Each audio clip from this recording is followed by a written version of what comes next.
Olá, eu me chamo Maressa, eu tenho 25 anos, sou graduada em Arquitetura e Urbanismo e também especialista em Arquitetura de Interiores e Light Design. Durante a minha graduação, eu participei de vários eventos, como a Semana de Arquitetura e Urbanismo, fóruns pedagógicos, aulas magnas. Também participei de revitalizações, pinturas solidárias e fiz o estágio, e dentro dele também participei de ações sociais, entre outros eventos que tive a participação durante a graduação. Em relação às pesquisas científicas, no final da minha graduação, eu desenvolvi o meu trabalho de conclusão de curso, que foi um centro de apoio ao surdo. Após a minha formação, eu trabalhei em empresas de marcenaria, em home office, e também tive a oportunidade de trabalhar no IFPR como servidora. E dentro do instituto, eu pude estar como coautora em alguns resumos expandidos que foram publicados. Fui avaliadora de banner, banca de TFG, colaboradora em projetos de ensino, entre outros também eventos. Em relação ao meu tema, eu quero trazer o paisagismo sustentável vinculado à inclusão de pessoas surdas. Então, quando nós falamos sobre esse tema, ele vai muito além da parte estética. Hoje em dia, o paisagismo ele tem um símbolo e um valor muito maior do que antes, pela questão da saúde.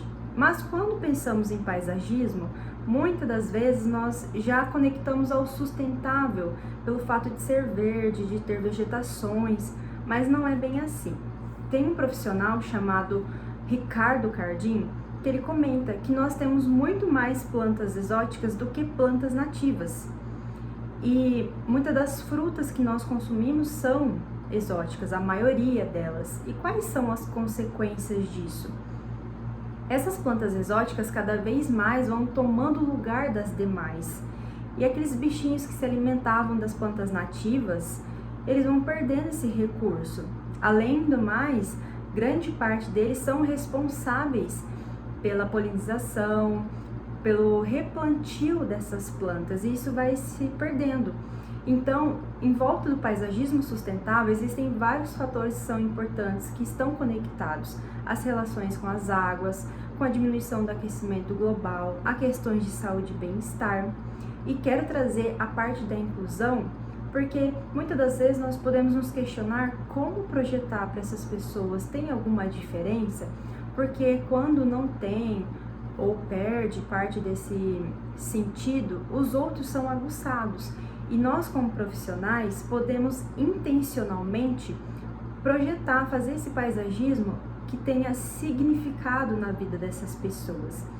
Então, o meu tema ele está inteiramente ligado ao programa de pós-graduação em sustentabilidade e com a linha de pesquisa de manejo sustentável de recursos naturais.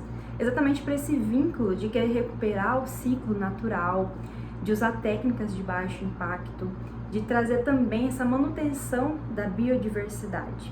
A orientadora pretendida é a Mária, e também acredito que esse tema está conectado com a atuação dela e as suas pesquisas, exatamente pelo fato da engenharia ambiental, especificamente com o planejamento ambiental urbano, as questões das águas, os impactos ambientais. E são vários os fatores, os benefícios do paisagismo sustentável. E vai desde a escala micro a macro, casas e cidades. Em questões de chuvas ou enchentes, são vários os benefícios. E vinculando essa inclusão, eu consigo agregar valor ao trabalho que será desenvolvido por estar falando sobre essa temática da redução das desigualdades. As motivações para esse tema está totalmente conectado às ODS, e o paisagismo sustentável junto com a inclusão, ele vai atingir pelo menos 7 desses objetivos. Vou citar quais são e exemplificar alguns vinculados a esse tema. Nós temos então a fome zero e agricultura sustentável, a saúde e bem-estar, água potável e saneamento, redução das desigualdades, cidades e comunidades sustentáveis, vida terrestre e ação contra a mudança global do clima. Então, um dos exemplos seria a saúde e bem-estar, que eu retomo o Cardin aqui nesse momento, que ele fala que o paisagismo sustentável diminui o estresse, aumenta a qualidade do ar, ajuda na saúde física e mental, também auxilia na climatização dos ambientes, entre outros benefícios. Em relação à redução das desigualdades, temos uma dissertação do João Felipe, que ele traz exatamente isso, como, através do desenho inclusivo nos projetos de paisagismo, nós conseguimos dar essa acessibilidade para essas pessoas que, por algum motivo ou outro, não têm essa vida ativa dentro das cidades. E um outro exemplo seria a vida terrestre, que eu retomo aquilo que eu falei no início sobre a questão da biodiversidade, que o Ricardo então comenta que esse paisagismo sustentável ele consegue recuperar parte dessa biodiversidade que se perdeu ao longo do tempo, através dessas plantas nativas que atraem espécies de aves, espécies de borboletas, de insetos. Então, nós podemos perceber que com essas ODS, nós temos vários motivos para pesquisar sobre esse tema.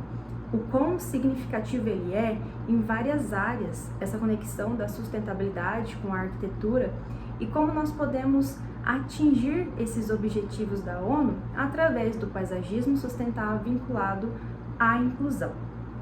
Eu decidi realizar o mestrado porque eu desejo muito seguir a área da educação, porque, como eu comentei, eu tive essa oportunidade de trabalhar no IFPR como professora substituta e lá eu me encontrei profissionalmente, por ter essa relação pessoal, por ter essa conexão, por poder compartilhar conhecimentos também. E o programa de pós-graduação em sustentabilidade está totalmente conectado à minha área de atuação, que é a arquitetura, que eu acredito que os dois devem sempre andar juntos. Então eu quero aprofundar os meus conhecimentos e investigar mais do campo da sustentabilidade e as suas contribuições para a área da arquitetura em conjunto com a inclusão.